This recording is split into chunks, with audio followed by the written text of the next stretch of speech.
everyone, and welcome to my channel. I'm just going to quickly show you around the pots that I've got at the front of my shed. Now you might be wondering, why am I growing all these things in pots apart from the mint, which is obvious. The reason the raspberries and the delphiniums and everything are in pots is because the plot I used to have had mare's tail on it.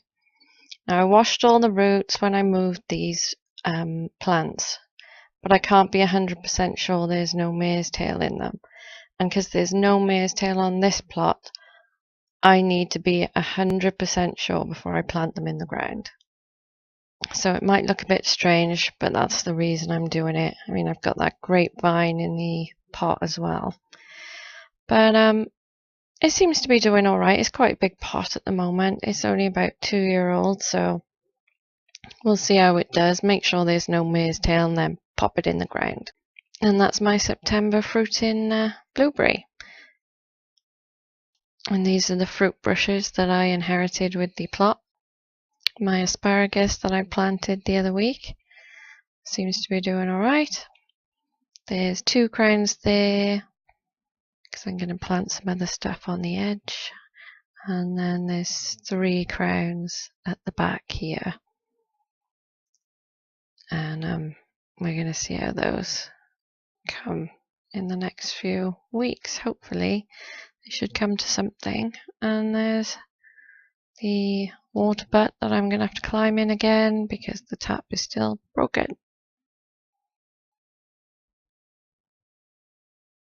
And the mess at the back of the shed, which I'm not going to hide. It's a mess. There's the carrot bin, which is half full at the moment with some sand and some soil. There's the lovely swimming pool that I'm pouring up on my plot. And hopefully the rain will let up long enough for me to get that greenhouse base down. I can only hope for better weather. The polytunnel's still all shut up. And there's my hundreds of blueberries there in the corner, and my cold frame, which is still empty because it's still very cold. And my onions and garlic and the fruit bed at the front. Now my next clip I found a little bit upsetting. I found 2 dead frogs on my plot, and I felt really bad. So me and Dad buried them where they died, and we'll plant some flowers around them because I know it's the circle of life, but it's still a bit sad. On a brighter note, I decided that I would do a soil test as I was inspired by Cliff from Castle Hill Gardens. So I've decided to show you the results of my little test. So there's my testing kit. It's the same one that he used on his channel, so I thought I'd give it a go. So this is on the potato bed, which I'm going to show you. I haven't done the test on the rest of them. So the pH is quite alkaline, as you can see. Maybe a bit too alkaline, not sure. But it's definitely very green. And next one is the nitrates, and it's barely visible on the test. So that's very low. Very low. So I'm going to have to get some nitrogen into that soil. And the next one is phosphorus. As you can see, barely visible on the test again, so that's also low. And then the final test, very orange, so it looks either high to medium or high. Can't quite tell, what do you think? I'm thinking high to medium, but it looks okay, so I'm happy with the potassium in the soil. So I've got some manure now to hopefully improve the nitrogen and phosphorus for the soil. So I'm hoping that that should get some good stuff back into the soil. I'll also be feeding all the potatoes.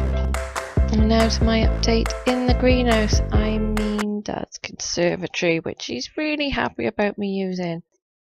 And everything is coming along nicely. The jalapenos, hot peppers, they've all got their true leaves now, so they're going to be potted up in the next week or so. The melons keep dying, So I've lost one out of each pot there. I've also lost another 2. So they're not doing really well. Everything else is coming along. I've repotted a lot of things. The dahlias didn't come up at all, but they were old seed, and I've got a tuber, so I'm not too bothered. The celery needs pricking out, so I will be doing that as soon as I can. The curly kale has come up. Those are the 2 melons that died. Courgettes, kohlrabi's coming up, the spinach, red Brussels sprouts, and golden acre cabbage there as well. Nothing on the pumpkins yet, but I haven't long put them in.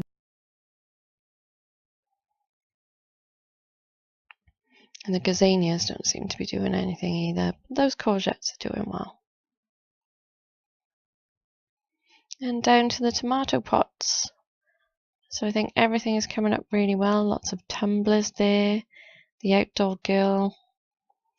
The Cherryola F1. I've got a few Crimson Crush now. There's 3 there.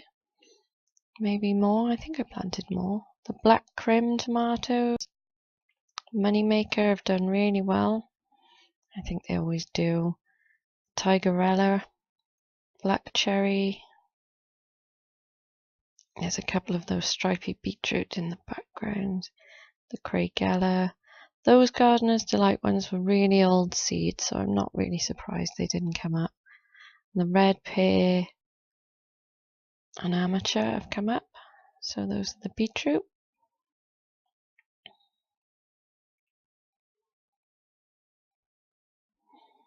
Nothing on the sweet corn yet. And I just planted one of the watermelons, which is make Little Darling. They haven't germinated well, but one of them came up. That's all the lettuce. I didn't plant too many because I'll just do successional sowings of those. We've got a couple of little gems. Nicotiana hasn't come up yet, but again, that is old seed which I used for the garden a couple of times. We'll see if it comes along. Nothing on the pumpkins, the Jackby Little, Canterbury Bells, nothing yet. But I haven't long planted these, so we'll see how they come. And those are I think they're Brussels sprouts. Night Scented Stock has come up. The Cosmos has been repotted. And potted on some of the onions that I grew from seed. Not sure how well they'll do, but they haven't died yet, so that's a plus. The okra hasn't come up yet, but I'm hoping that it will. Then we've got 2 trays of runner beans.